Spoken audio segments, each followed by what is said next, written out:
साधक ने जो साधना की थी साधकों, इनके सामने जैसे ही साधक के सामने जैसे पेट प्रकट हुआ, ये तुम देख रहे हो उसका फोटो थंबनेल में, और मैं यहाँ दे दूंगा पीछे। तो ये महाराज आंख बंद करके मंत्र जप रहे थे, लेकिन जो उनका साथी था वो टॉर्च लगा के, उसने कुछ देखी हलचल हुई है तो उसने टॉर्च लगा के वीडियो बनाया उसका, फोटो लिया उसका। तो साधक को वो भाग छूटा, उसे फोटो लेके भाग छूटा उसे, और उसके पीछे वो साधक भी भाग गया उसे देख के। तो साधक को सबसे बड़ी बात यह है कि हमें डरना नहीं है। आप ये मान लो कि आपकी मृत्यु नहीं आई है तो तुम्हें कोई धर्मराज भी नहीं मार सकते, कोई नहीं मार सकता अगर तुम्हारी मृत्यु नहीं आई है तो। और तुम्हारी मृत्यु आ चुकी है साधकों, तो तुम्हें बचाने वाले इस संसार में कोई है भी नहीं। गुरु भगवान की जय, श्री कृष्ण की जय, माँ पीताम्बरा की जय। एक बार आपका ये आचार्य महेश शर्मा आपके चरण में आपका हार्दिक अभिनंदन करता है साधकों। साधकों मैं आशा करता हूँ कि आप श्री हरि की कृपा से अपने घर में अपने परिवार में कुशल पूर्वक होंगे। तो साधकों मैं आपको एक साधना देने जा रहा हूँ।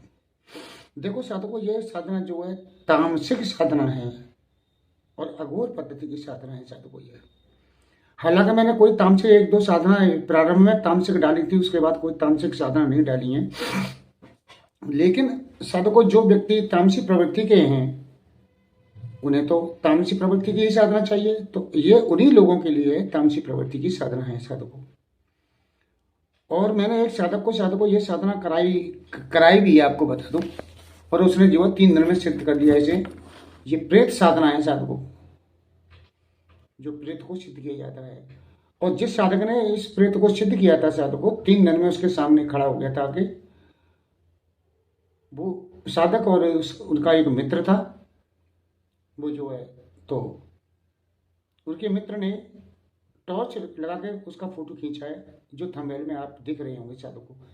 ये फोटो वास्तविक प्रेत का है। आपने अब तक प्रेतों की कहानी सुनी होगी, प्रेतों के जो है बहुत सी बासी बातें सुनी होंगी,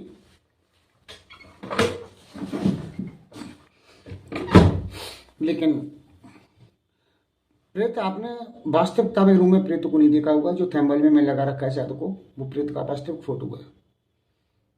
और यहाँ में मैं वीडियो में लास्ट में उसके फोटो दे दूंगा, अगर चाहोगे तो आप देख सकते हो उसकी कैसी स्थिति है।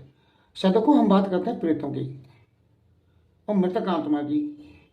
तो साधकों मृतक आत्मा उन्हें कहते हैं जो मर जाती हैं और मरने के बाद में यही वो जो है धर्मराज तक नहीं जा पाती हैं। जैसे आप मान लीजिए किसी ने आत्महत्या की है, आत्महत्या वाली आत्मा मृत आत्मा होती है, वो धर्मराज तक नहीं जाती है जब तक उसका समय पूरा नहीं होता, जब तक धर्मराज तक नहीं जाती है। वो जितना उसका जीवन था उतना जीवन तक वो यहाँ रहेगी, भटकेगी। और उसके बाद धर्मराज के जीवन, मान के चलिए किसी की 50 साल की जिंदगी है और उन्हें 20 साल या 25 साल की उम्र में उसने आत्महत्या कर ली, तो 30 साल के 20 साल उसे यहाँ भटकना पड़ेगा। और फिर जो उसके बाद वो धर्मराज के यहाँ जाएगी दरबार में, तो फिर उसे दंडित किया जाएगा। अब कितना समय के लिए दंडित किया जाए कि तूने अपनी आत्मा की हत्या की है, तुझे हक नहीं था ये करने का, तो वो जो है साधकों फिर उसे प्रेत बना दिया जाएगा 10 साल के लिए, 20 साल के लिए, 30 साल के लिए, जो भी 50 साल के लिए जो भी धर्मराज उसका दंड नियत करें।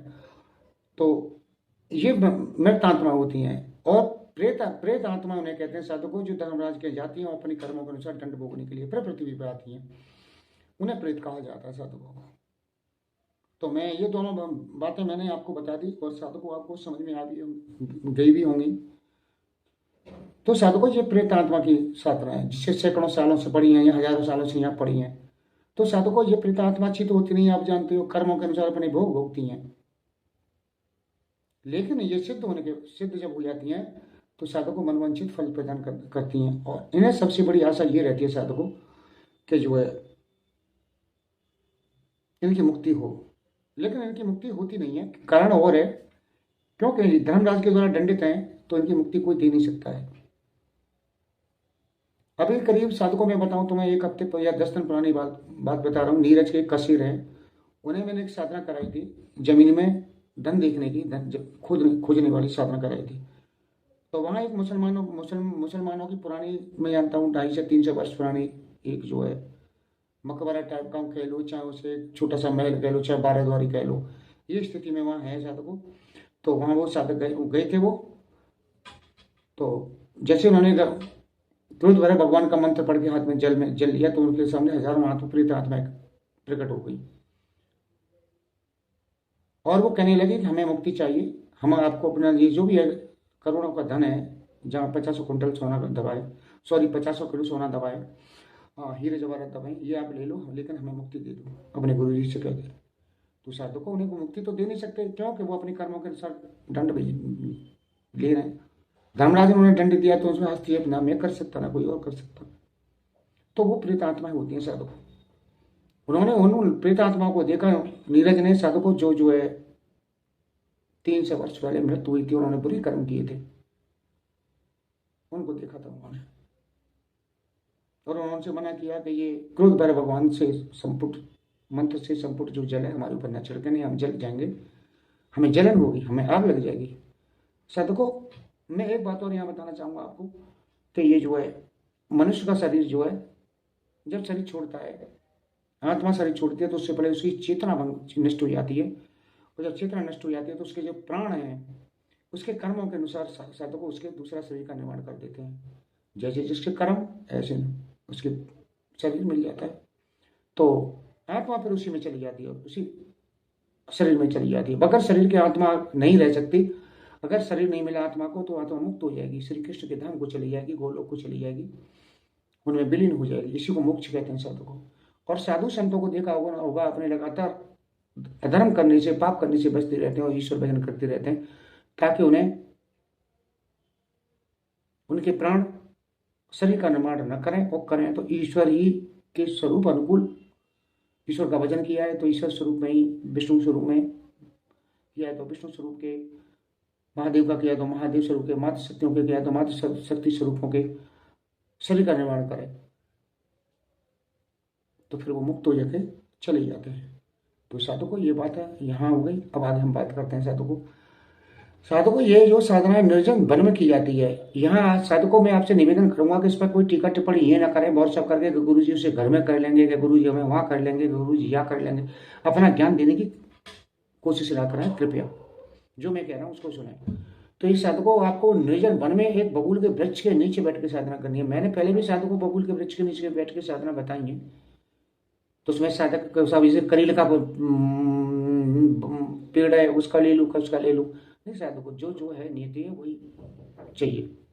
एक तो साधु को ये होती नहीं है, ऊपर से तुम अपने नमक मिर्च लगा के अलग से ज्ञान पेश कर देते हो तो वो वैसे भी नहीं होती है। तो साधु को मैं आपको आगे बढ़ता हूँ। ये बबूल के पेड़ के नीचे साधना होती है। साधकों की मात्र 3 दिन साधना होती है और 1 से 1008 इसका मंत्र जपना है, यानी इसकी जो है 10 माला साधक को करनी पड़ती हैं, जो मैं जानता हूँ लगभग, मैं जानता हूँ मुश्किल से साधक को 10 या 15 मिनट में साधक कर लेते हैं। अच्छा साधक होगा तो 10 या 15 मिनट में कर लेगा, ज़्यादा नहीं हो तो आधा घंटा में 1 घंटा में कर लेगा। तो तीसरे दिन साधक बिल्कुल सिद्ध शंभू के सामने खड़ा हो जाता है और वो साधक उससे कहता है मांग क्या मांगते हो। तो साधक फिर जो उससे जो अपनी इच्छाएं हैं वो उनकी पूर्ति करने के लिए उनसे कह सकता है, मांग सकता है। और साधकों सबसे बड़ी बात यह है कि इसमें डरना नहीं है। इस साधक ने जो साधना की थी, साधकों इनके सामने जैसे साधक के सामने जैसे प्रकट हुआ, ये तुम देख रहे हो उसका फोटो थंबनेल में और मैं यहाँ दे दूंगा पीछे। तो ये महाराज आंख बंद करके मंत्र जप रहे थे, लेकिन जो उनका साथी था वो टॉर्च लगा के, उसने कुछ देखी हलचल हुई है तो उसने टॉर्च लगा के वीडियो बनाया, उसका फोटो लिया उसका। तो साधक वो भाग छूटा, उसे फोटो लेके भाग छूटा उसे, और उसके पीछे वो साधक भी भाग गया उसे देख के। तो साधक को सबसे बड़ी बात यह है कि हमें डरना नहीं है। आप ये मान लो कि आपकी मृत्यु नहीं आई है तो तुम्हें कोई धर्मराज भी नहीं मार सकते, कोई नहीं मार सकता अगर तुम्हारी मृत्यु नहीं आई है तो। और तुम्हारी मृत्यु आ चुकी है साधकों तो तुम्हें बचाने वाले संसार में कोई है भी नहीं। इस साधना में सबसे बड़ी बात क्या है, साधकों को केवल जो है आपको जो है सरसों के तेल का दीपक लगाना है और जो है धूपबत्ती लगानी है और दक्षिण की ओर मुंह करके इस साधना को करना है। और इसमें कोई भोग प्रसाद आदि अन्य ये कुछ लेना देना नहीं। साधकों बड़ी सौम्य और सरल साधना है, बस इसमें यही है कि डरना नहीं है साधकों। तो यह साधकों मैंने उन साधकों के लिए साधना दी जो मुझे कहते हैं कि मुझे गुरुजी मुझे प्रेत करा दोगे, गुरुजी मुझे वो कराओ ये करा, उन लोगों के लिए साधकों ये मैंने आपको साधना दे दी है। ये साधना साधकों अच्छी कैसी लगी आपको? तो साधकों एक लाइक और कमेंट तो बनता है मेरा आपको, आपके आप जो एक कमेंट और एक लाइक अवश्य करें साधकों और मुझे बताएं। और आप जो साधकों वो जो है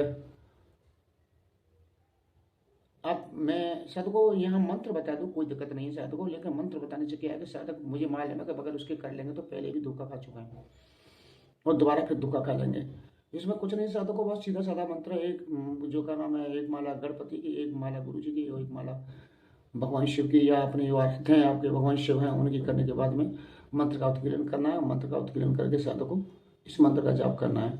साधु को मैं तुम्हें बता दूं इस मंत्र को, चलो लेकिन करना मत तुम, कर लोगे तो धोखे में खा जाओगे। मंत्र साधु को ओम श्रीम बम बम बुम भूतेश्वरी मम कुरु स्वाहा।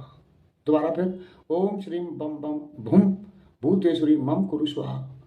यह मंत्र साधु को, और मैं जानता हूँ 10 या 15 मिनट में इसकी एक माला 10 माला हो जाती है। मंत्र का उत्कीर्तन करना है और गले में रक्षा कवच जरूर साधु को बगलामुखी देवी का पहनना है। और इसमें कोई तुम्हें आगे पीछे वो नहीं लगाना कि रक्षा कवच लगाना कि ऐसा कुछ लगाना है, ऐसी कोई आवश्यकता नहीं होती है साधु को।